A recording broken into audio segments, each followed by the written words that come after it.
Hello and welcome to the Crap and the Crazy Parenting Podcast. I'm Tash Critter. I have a Bachelor of Education, Kindy Tier 7, and over the last 10 years we've racked up about 700 hours with early intervention therapists, including speechies, OTs, psychs, physios, the works, with my two kids with autism and one has ADHD and PDA as well. During this journey over the last 10 years, I've learned a ton of tools and strategies to understand behaviours that challenge, to implement change to support kids with additional needs, and tools and strategies that you can implement at home to keep home life calm and happy so that you can enjoy each other's company. I really hope these tips, tools and strategies help you and that you can take these podcasts and go home and implement what we've covered. Hello, welcome to episode 25. This is part 2 of our tools and strategies for 5 to 10-year-olds. Today I want to cover fidgets and how we can use these as tools to stay calm and stay focused. I also want to go over iPads, so we did cover these in our 0 to 5-year-old age groups, but they start to look different from our 5 to 10-year-old age group. I know that's controversial as well with iPads, but we'll talk about both sides there. And then meal times, how that starts to look and changes as we age up between these age groups.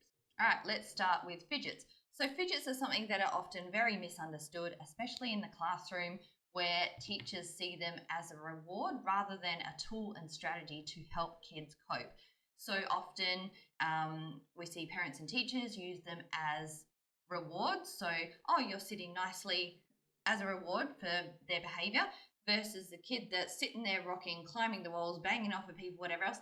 That kid is showing you that they need it and they're never going to, live up to your standard for it to be a reward for them. Yes? On those days where you see that behaviour, they are the days that they need these tools the most, yes? And look, this is not a blanket rule for if a kid's sitting there rocking and having issues staying in their own space, then a fidget's going to fix it. But it is something that could help them. A weighted lap blanket, a weighted toy would probably help as well. So when we talk about fidgets, they're like the fidget spinners. Just little, if you're watching the video, I've got a little one here. Just little things that you can put in your hand and discreetly, so they're not big flashy things that are meant to distract everyone else. We try and make them small. They can fit in your hand. You can sit there without making too much noise with it. So look, if you are a teacher and your kid's got their fidget thing and they're hitting the kid next to it, then yes, I would remove it. Yeah? So use common sense there too. So they do have a purpose and a place. And although you may not understand, so you as a person, whoever is listening, you may not understand that something in your hand could help you focus. It may look like a distraction. It may feel like a distraction when you've got kids in your class with these fidgets, but this is something that I need as well. And pen clicking is another one. I know it annoys other people and I try not to do it around other people, but by keeping, for me personally, by keeping my hands busy, I am then able to focus. I don't actually understand how this works. I just know that it works. So for these kids, to look out for these kids who are having trouble focusing, and something as small as a fidget could help with that. Another tool that could help are those wobble cushions. I quite like them. So I have trouble sitting at a desk. So my work desk, I've got a cat bed on the floor. It's not for the cats, it's for my feet. That's when my feet are cold. During summer, I have those they're half spheres and they've got like bumps on them and they're kind of wobble balance. Well, they're not balls because they're not full spheres, but half balls. I don't know what you call the things, but I have them under my feet to push on. I guess some sort of sensory feedback, yeah? And then my chair has got really soft blankets on it. In winter, it's got a heated blanket. There are bulldog clips that I fiddle with, the pens that I fiddle with, and then there's fidgets on my desk as well. So yeah, I don't sit still very well, and I have a swivel chair. And then when I need to learn, I prefer to sit on the floor, which isn't always socially acceptable. So yes, I will sit in a chair if I have to, but sitting on the floor works so much better when you've got those wobble cushions. So they're pretty well the same thing as I put my feet on. They are about the things I put my feet on, probably 20 centimeters diameter. Yeah, just to give you a picture. The wobble cushions are about 35 centimeters across, and they still have that bumpy texture on the surface, and they allow you to sit and just kind of wobble. So you're not wobbling into someone else's space. You can still sit cross-legged on there, so your legs are to yourself and not distracting anyone else, but it's just giving you that feedback and movement so that I can then focus. So we find these work in the classroom as well. They're very clear as to the boundary of where you need to sit, so they're a good visual as well, to go and sit on your dot, your wobble cushion. They come in colors. Have fun with them as well. Yeah, so we don't want to have these tools and strategies stand out as something just for one kid where they have a shame or embarrassment element. Yes, we want to have positivity attached to these things.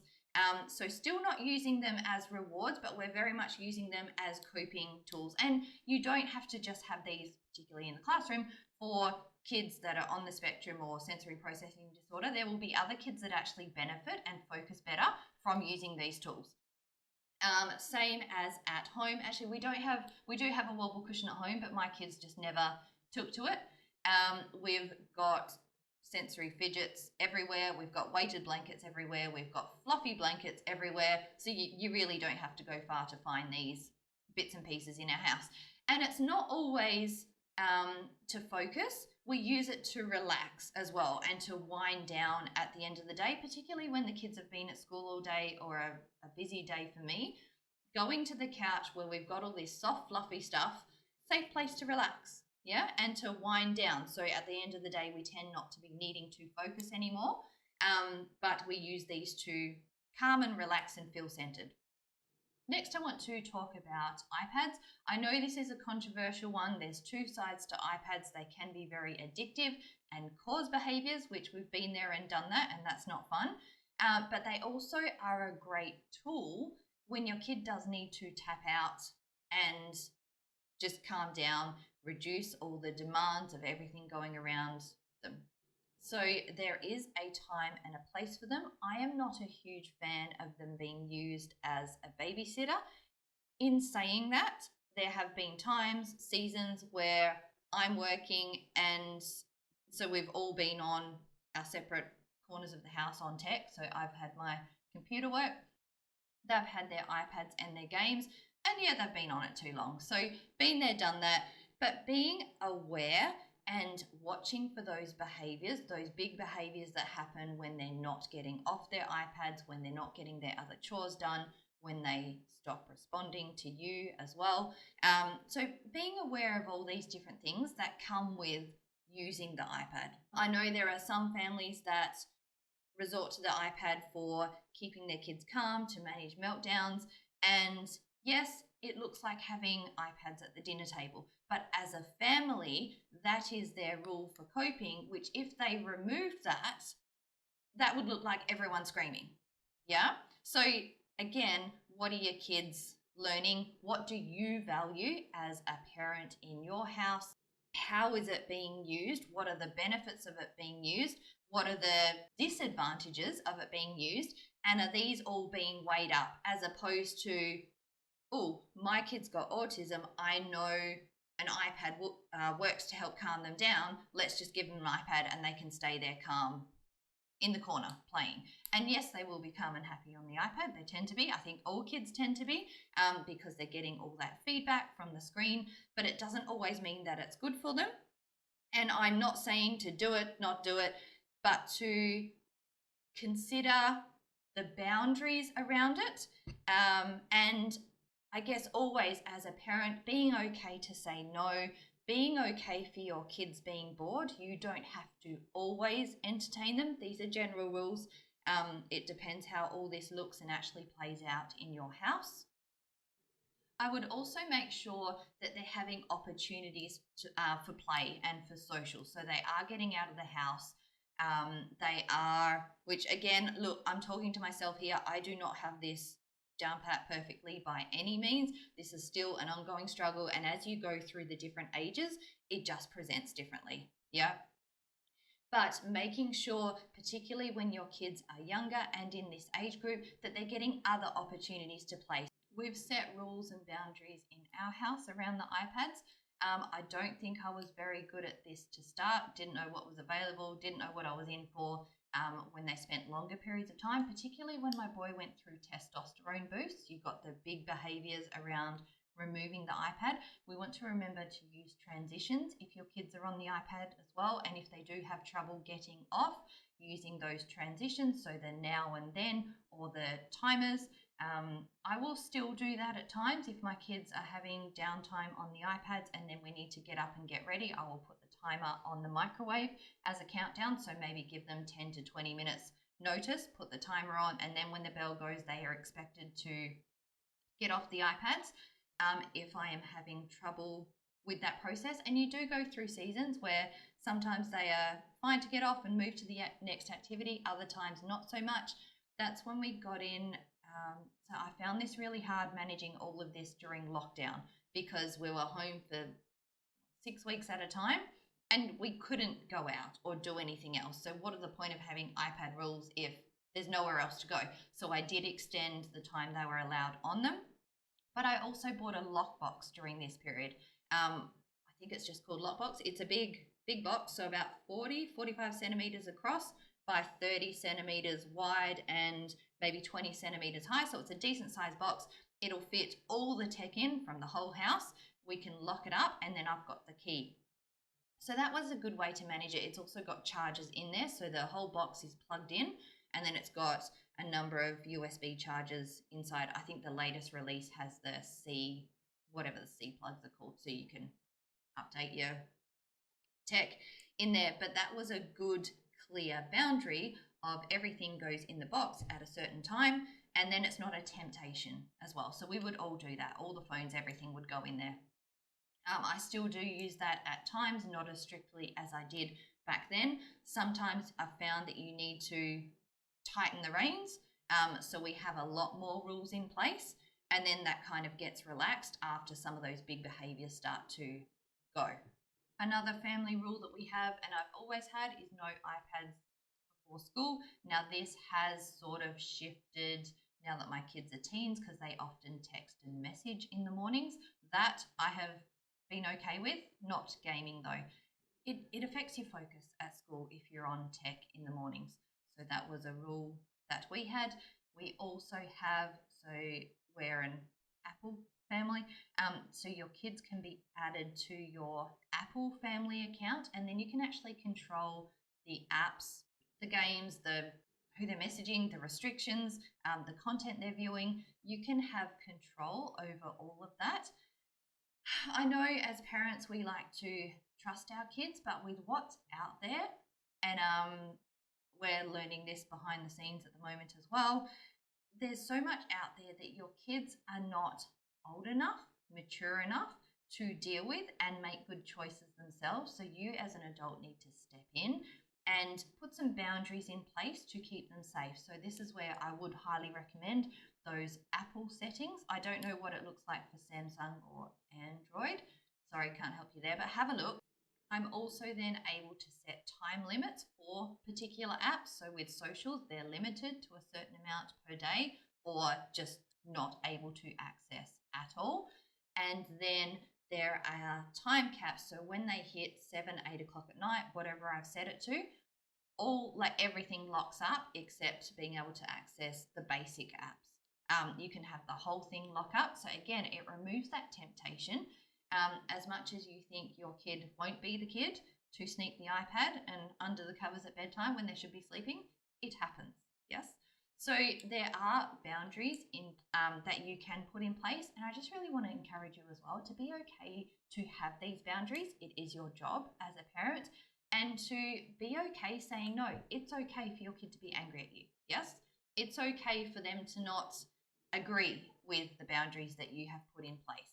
But it builds and keeps healthy relationships, both between you and your kids and between them and whoever they are interacting with on their iPad. And the last topic I wanted to cover today is meals and meal times. I will repeat quite a bit of what I covered in that 0 to 5, just because I really want you, and in case you haven't listened to that one, I really want you to understand why kids have so much trouble with meals and foods touching and food texture and food color, and to explain it in a way that makes sense to you. You're dealing with so much, particularly when you're a parent with kids with special needs. There's so many different aspects, there's so many different levels, and yeah, I just hope this helps. Similar to the having the boundaries for the iPads, really want to encourage you to have a think about your family rules around eating, what you value, what you're teaching by having those rules, whether you're just doing the family eating rules because that's what everyone else does, or that's what your family has done for generations. To have a look at it maybe from a different perspective, I suppose. Maybe meal times are perfect for you and that is all good, but if they're not, like for us, they look very different. So as always, pick your battles. Yeah. Think about what you value, what you want your family time, particularly at the end of the day, for dinner time to look like. I decided early on that I didn't want that to look like yelling and screaming and sitting there while my kids are gagging on their food. I remember during those early years, probably 4, 5, 6, trying all the different things that everyone else said to do, or even going through that therapy process of finding out what works and what doesn't. It is a process, and it's a trial and error process, and it's also seasonal as well. I remember getting so frustrated, especially in those early years, where you finally get something right that's working for you, working for all of you as a family, working for your kids, and then they go and change again. And that's just a part of parenting, as it turns out. So just to encourage you there as well, that's okay, that happens. It happens to all of us. But hopefully through this, to give you some ideas that you could try if you haven't already. And then at the end of the day, if you have tried everything, it's okay for dinner time to look different for you and your family. So for us, I remember with my boy around 4, trying vegetables, and I think the thing at the time, trying food about 10 times before writing it off. And I don't know, I just remember broccoli. It was just broccoli. We probably tried it with other things as well, but it was this one particular event with broccoli that's ingrained in my head.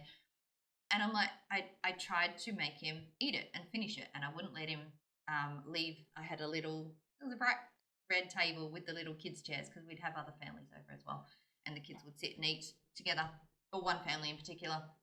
Anyway, this event, he had broccoli, and the crying and the screaming and the gagging over broccoli. And I'm like, I am not teaching you anything here.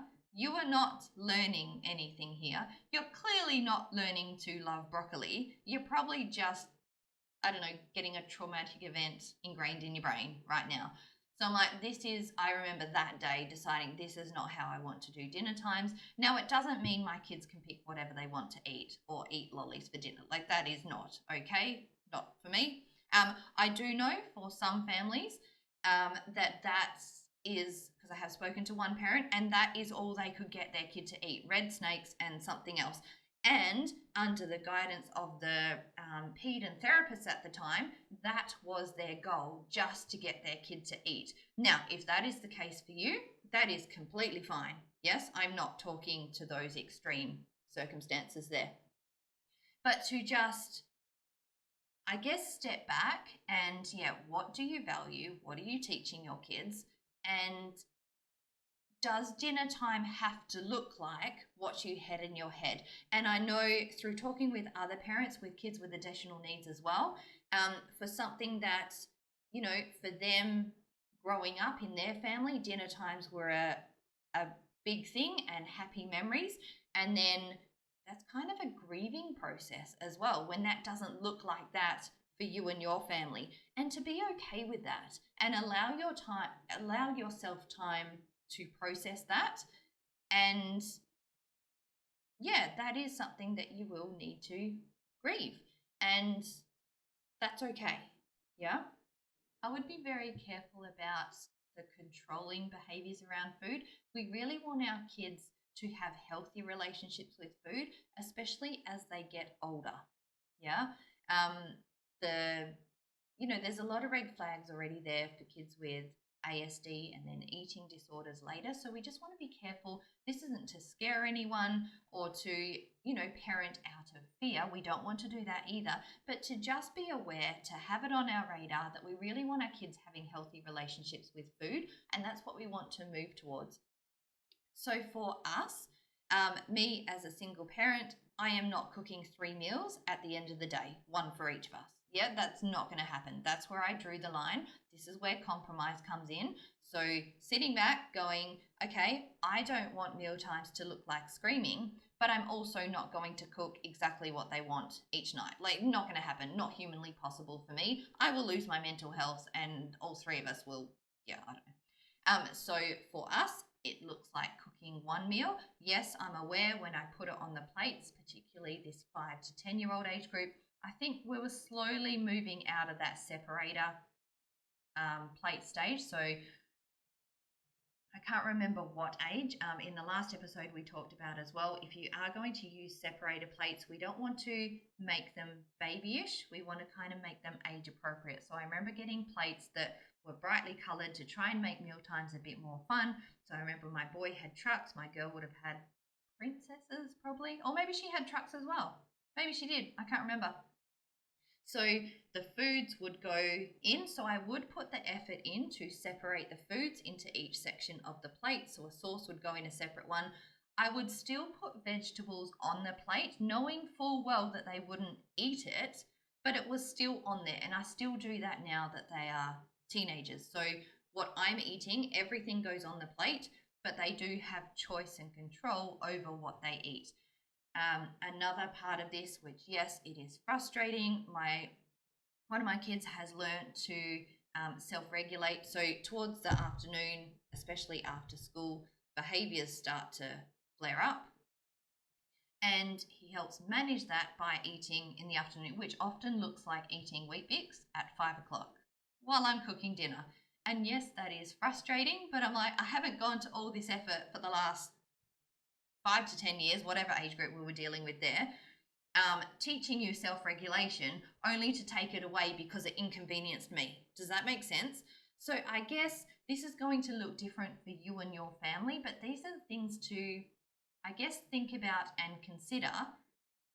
Are your family eating rules undoing other rules that you have worked so hard to put in place, or other things you've worked to put in place? Yeah, so that was just for us, a big one. So that still happens now. That probably would have been from that 8 to 10-year-old age group that would have started to happen. So that's been going for years now.